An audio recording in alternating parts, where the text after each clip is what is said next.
and I'm here to kick things off on this S.STREET Media Live here at the 5 Spot in Brooklyn, New York. Y'all know how I do. Y'all know how I rock. Live from the S.STREET Media headquarters. I'm going to bring you a brand new show. Obviously, I talk sports. That's what I do, and pop culture and politics. And I want to start it off with my opening statement called Just Another Day in America. The reason why I named it that was because there's a lot of things going on in America, obviously, as we know. You know, the government is shut down. You got R. Kelly out here, doing what R. Kelly's doing. There's a lot of things going on. But one thing's for sure is that sports and pop culture galvanizes people together throughout all the things that goes on in this world. So now you have the Real Leel Show, and my job here is to give you my unique takes on these latest news. Obviously, if you saw the wild card weekend last week, there's a lot of things that struck me. Obviously, the Eagles won. The Cat missed a field goal. And obviously, when you watch the NFL this year, I'm going to be honest with you, when it comes to field goal kicking and kicking extra points this year, for some reason, what normally was automatic, all right, you just don't even know. It's like you on the edge of your seat. You don't even know if it's going in. And that's exactly what happened. Obviously, if you looked at the tape, it was actually partially blocked. The Cat caught a lot of flack. But, at the end of the day, he made those same mistakes before. So I'm not going to give the brother no leeway at all, to be honest with you. Because at the end of the day, you have one job and one job only. You don't play throughout the football game. You only kick field goals. You're on the bench eating hot dogs for half of the game. And when it's your time to come on the court, you got to do what you got to do. But on the Eagles side, I'll tell you this about the Eagles. The Eagles' offense seemed to go well with Nick Foles for some reason. I don't know what it is. It looks better with Foles than it is with Wentz. Now, I'm not saying that Wentz is not a better quarterback than Nick Foles. I'm not saying that by any means, because Wentz is more talented. He has a stronger arm.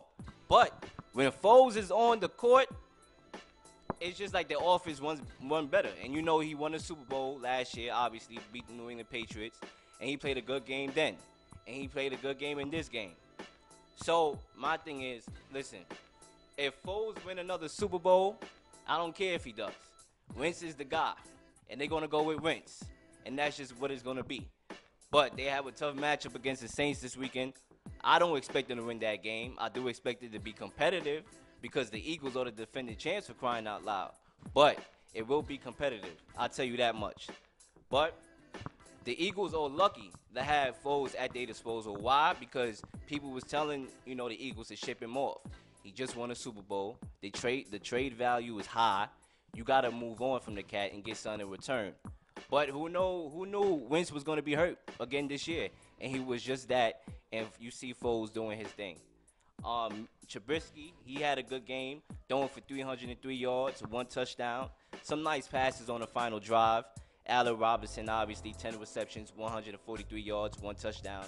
And the Bears defense that was so good throughout the whole year, they couldn't make that one play on 4th down, but Mick Foles made that play. But moving on to the next game, all right, the Chargers lost to the Ravens, all right, 23-17.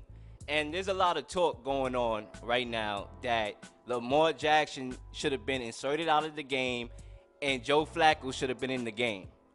And I agree with that. I'm going to keep it a buck. I agree with that. Why? Because Joe Flacco, he won a Super Bowl, y'all. He won a Super Bowl. He has experience. The veteran leadership that he possessed, they should have inserted him in the second half. If I was a coach, and I'm not a coach by any means, but if I was a coach, he would have been on the football field because of his experience right there. Because obviously, with Lamar Jackson, you run the read option, right? The run first, set up Lamar Jackson. But obviously, it was not going to bring a team that was down by them as much points as they were down to come back and win that game. So you got a veteran leader on the bench right there that won a Super Bowl, that has playoff experience, that has a strong arm. He could have been able to come on the court and do what he needed to do. But obviously, they kept Lamar Jackson in, and the Chargers won that game. Now, the Chargers, obviously, this weekend on Sunday at 1 o'clock will be playing the New England Patriots, who is the class of the AFC, who took over the AFC since 2001. All right, you name me a team of the last decade that's better than the Patriots over the last decade. The Warriors maybe, but that's in another sport. We talking football here. Nobody. So the Chargers have their work done, ladies and gentlemen. Why? Because nobody expects them to win the game, and I damn sure don't expect them to win the game. But they have a team, they have a defense, they have a running game. Melvin Gordon, even though he's banged up, he will be able to play. You got Phillip Rivers, and Phillip Rivers, man, if you want to be known as one of them Mount Rushmore quarterbacks, you're going to have to play in this game and get this job done. Because guess what? Even though the Patriots look old, they got playoff experience. So they're going to be able to do what they got to do. And moving on, the Seahawks lost to the Cowboys on Saturday. And in this game, I'm going to tell y'all this right now. Normally in football, you won the football to set up your passing game, to set up your play action, right? That's normally what you do. And even if it's not working, you keep doing it. You keep running the ball. You keep feeding your running back until lanes start to open up, until you're able to move on and pass the ball out of play action and get your quarterback ready. But obviously, first quarter, they're doing the same thing. All right, maybe it's going to break. Maybe they defensive line of the Cowboys, which is good, which is one of the best defensive lines in the NFL, maybe it's going to break then. Second quarter came. Nothing happening. Third quarter came. Nothing happening. At some point, a light got to go off on Pete Carroll's head that, listen, it's not happening. You got to pass the ball. Russell Wilson is a proven quarterback. Underrated at times. He won himself a Super Bowl. Should have won 2. Obviously, we all know about that play on the 1-yard line with Marshawn Lynch, and they ain't handing the ball. So now you choose someone to daggone football when you could have done the same thing back in the Super Bowl and you would have had a dynasty. I just don't understand it. I really don't. They should have let Russell Wilson do his thing because Doug Baldwin, he knows how to make plays. He's a good wide receiver. Tyler Lockett, he's a fast wide receiver. You got to do something. You got to do something. All right, look at this. Rashard Penny, 4 carries of 29 yards. 13 carries and 20 yards for Chris Carson. That ain't beating no Cowboys. That is not beating no Cowboys right there. And then to cap off the weekend, you had Andrew Luck, who defeated the Texans, throwing for 222 yards. I'm going to tell you something right now, as a real football fan. When Tom Brady decides to hang up his cleats, when Drew Brees decides to hang up his cleats, when Aaron Rodgers decides to do that, Andrew Luck is going to be the best quarterback in the NFL. I'm letting y'all know that right now. He will be. Why? Because he has a strong arm. He brought teams that was worse than the team that he has now to the daggone AFC Championship game. And listen, this is the best team he has ever had. So you know what? I'm going to do something real quick. I'm going to go ahead and I'm going to pick the Colts to beat Kansas City this weekend. How much you want to bet? I know we want to talk about Pat Mahomes, MVP candidate. I know we want to do all that. But I'm letting y'all know right now, Andrew Luck and the Colts is going to beat the 49ers. Thank you, my brother. You see, we know it. We know it. We football fans, we know the deal. We know the deal. You tune into the Real Leel Show, ladies and gentlemen. All right? That was Rob Call Weekend, and it's time for me to get into some more stuff. Obviously, you had the national championship. We had the national championship on this Monday. We all know Clemson. Clemson, ladies. How many of y'all thought Clemson was going to win that national championship? I'm pretty sure nobody. And not only did they win it, they gave Alabama an old Southern beatdown. All right? Nick Saban got out-coached by Dabo Swinney. And I'm going to tell you this, ladies and gentlemen. I'm going to tell you this right now. Trevor Lawrence is a true freshman. All right? He's a true freshman, and I'm letting you know right now, he's the best quarterback prospect I have ever seen. And I'm not a prisoner of the moment type of dude, ladies and gentlemen. We live in this generation where, you know, somebody get hot and, oh, he's the best thing that was ever made. I'm not a prisoner of the moment type of dude. But I'm letting y'all know right now from the Real Leel Show, remember this, take some notes, write it down. Trevor Lawrence is the best quarterback prospect I have ever seen, and he's going to be the first pick in the draft when he decides to come out. Obviously, he can't come out now because he's a true freshman in football. is different from college basketball. You know about the one and done. There's no one and done in football. But I'm telling you right now, if they was, I would have made the call right after the game to get Trevor Lawrence right over there for an interview, and he would be my team. Giants, Eli Manning, he washed up. He washed up. I would have called him. All right? Who else? Who else need quarterbacks? There's a lot of teams that need quarterbacks, ladies and gentlemen. There's a lot. I would have done that. But look at this. 347 yards, 3 touchdowns against Alabama. Roll Tide. And Tua threw 2 picks. I'm going to tell you right now, after that first pick six, I mean, there was only one pick six, but on the pick six in the first quarter, when Clemson took that to the house, I said to myself, this game is over. I know it was only 7-0, but I'm telling you one thing right now. Sports is a confidence builder. Once you make plays, and it gets you ready. Because Clemson came into the stadium, they looked like a deer in the headlights. And once they got that interception, I called my dad up, who's a sports fan, and I said, you know what, Pops? It's over. Clemson will win this game. He's like, no, hold your, listen, Clemson gonna win this game. Why? Because I just seen it. I just seen it. All right, they got our coach. Their defense couldn't stop a nosebleed. Trevor Lawrence, Justin Ross. Let's get this cat in here. He had 6 receptions for 153 yards and 1 touchdown. That one-handed catch. Ladies and gentlemen, he could have did that blindfolded. He could have did that blindfolded. So my thing is here, it's up to Alabama now. You was a dynasty. We all know about you. But how you going to rebound from this? Or you going to do the necessary homework during the offseason? Because Clemson, ladies and gentlemen, they here to stay. Their main group of guys are freshmen and sophomores. They will be back. And that's going to be, they're a dynasty. I'll go ahead and say that. They won a championship 2 years ago. They beat all these good teams. They beat LSU in the Chick-fil-A Bowl. Pretty sure y'all ain't heard of that, but, you know, they beat LSU. You know what I'm saying? Clemson is going to be here to stay. So, Alabama lost, and guess what? They can't blame nobody but themselves. You never go nowhere as a big favorite. Listen, if I'm a favorite, right? If I'm a boxer, and I'm the favorite to knock this guy out, right? First round, everybody telling me I'm going to knock him out first, second round. Listen, I'm going to make it seem like it's going to be a competitive fight. I'm not going to go in here and be cocky, start dancing around the ring. You know, I'm not going to do that. I'm going to make it seem like, you know, it's going to be a good fight. Why? Because at the end of the day, you can never underestimate your opponent. And that's when it comes to sports. Never underestimate your opponent. And Alabama, to me, they were cocky. And guess what? Clemson came there and pushed them right in the mouth. And now we have the score 43-16 that we have. Ladies and gentlemen, that's sports for you. But I'm going to go ahead and I'm going to make my predictions for the divisional round this weekend. Starting it off, you have the Chiefs at home against the Colts. I already explained. I believe the Colts is going to win that game 38-31 right there. The second game you have, all right, you have a night game. You have the Rams at home against the Dallas Cowboys. Do we got any Dallas Cowboys fans out here? I hope not. Better put that hand down. All right, good. We don't got no Dallas Cowboys fans out here. Good. All right. You a Cowboys fan? Yeah, that's my brother. My dad is a Cowboys fan, too, so I understand that, man. I got Dallas Cowboys in my family, all right?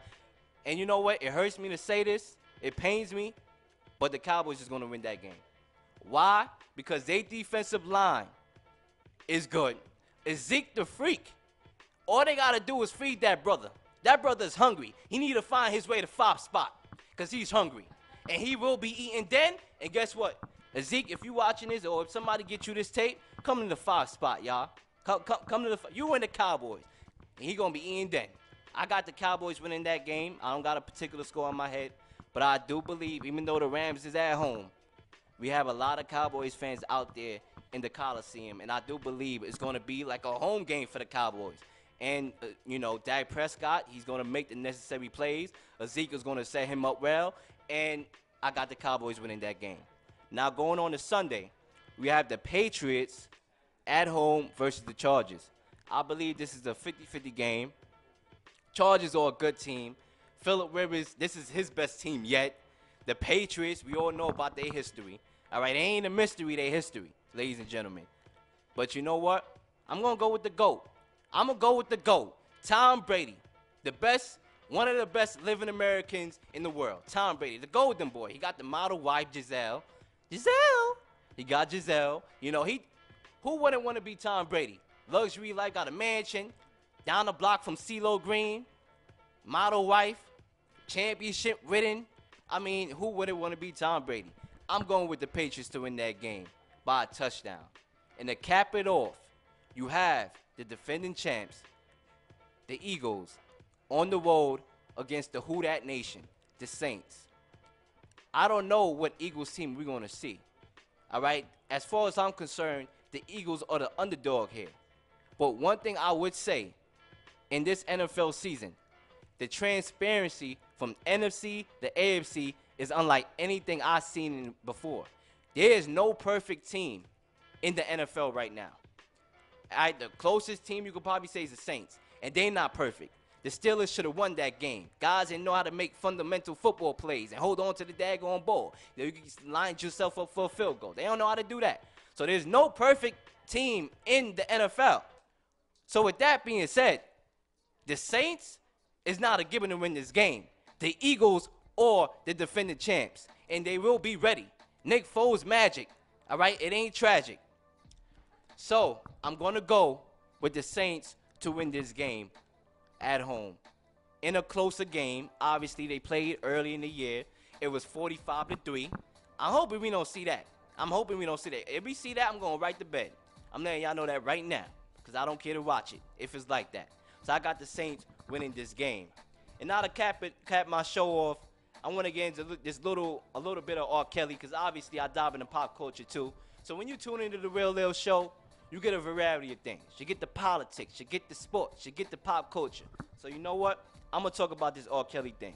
All right, we all know about the documentary out, Surviving R. Kelly, and it's just crazy how we could have, you know, Bill Cosby in jail, you know, all these other cats that deserve to be in jail, but R. Kelly is still on the loose. Master P, right? He made a good point that I totally agree with.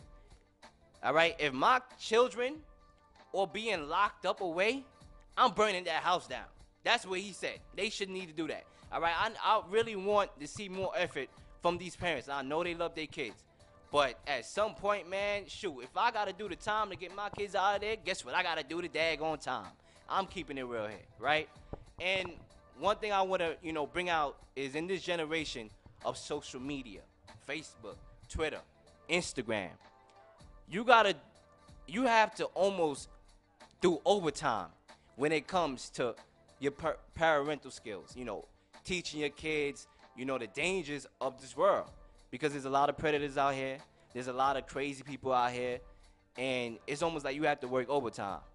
So one thing I want to make a point is that we got to change as a society. We really do. And we have to stand up for our women, especially our sisters, because if that was some white girls that R. Kelly had, you cannot tell me he wouldn't be in jail right now. He would have been the sex slave. I'm keeping it real. You cannot tell me. So you see, Bill Cosby, those allegations, there was some white girls. His behind is in jail.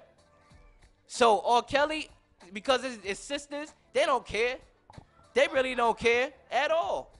At all. It's unbelievable. It's really unbelievable. They really do not care at all. All right, listen, I'm 21 years old.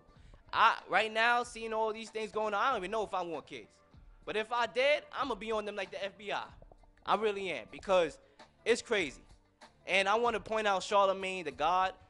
I'm going to call him Charlemagne the Clown for his statement that he made, all right? I really do. Talking about Aaliyah and R. Kelly, that was the best sex tape of all time. Listen, it ain't about that, all right? Whatever analogy you making in your head, whatever thing you want to crown, something like that, you keep it in your own perspective, your own mind. You don't say that out loud. And you known to be a realist, right? You the realest cat out here. You the realest dude. No, you're Charlemagne the Clown, as far as I'm concerned, all right?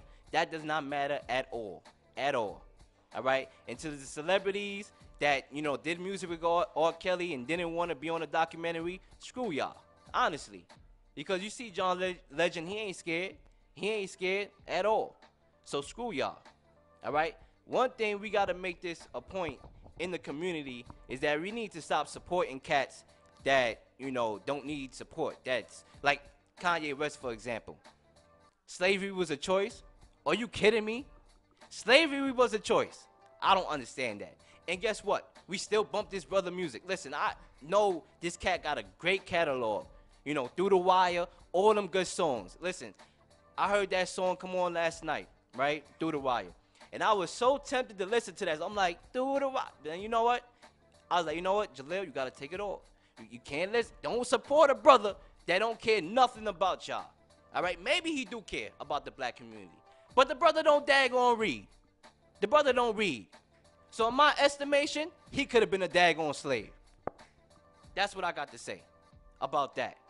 But ladies and gentlemen, definitely tune into my show, The Real Leel Show. Listen, I get in depth. I know sports. That's what I do. I've been raised to, talk about these sports. This is what I want to do with my life. College football, basketball, professionals, the collegiate level. That's what I do. I get to it. I know what I'm talking about. I got my facts to back it up. So one thing you want to do, ladies and gentlemen, is subscribe. I got a YouTube channel at Real Leel Sports, REALLEEL Sports. Definitely subscribe to that. That's where you will get your latest updates. So when I do live streams, because even outside S.STREET Media, I do regular live streams on a regular basis, talking about pop culture topics, sports, all that. You get all that. I got an Instagram, the same name, Real Leel Sports, REAL_Leel, LEEL_sports. So you could definitely check that out. And I would definitely, do what I do, which is keep it real. So ladies and gentlemen, all I want to say is enjoy your food, whatever you're doing right here. Because guess what? It's about to get started. And we got a lot of great shows that are coming up. My brother, he got a podcast coming up tonight. Nobody put us on. And guess what? I'm about to put y'all on before he put y'all on. All right? But with that, I'm out, ladies and gentlemen. Thank you for tuning in.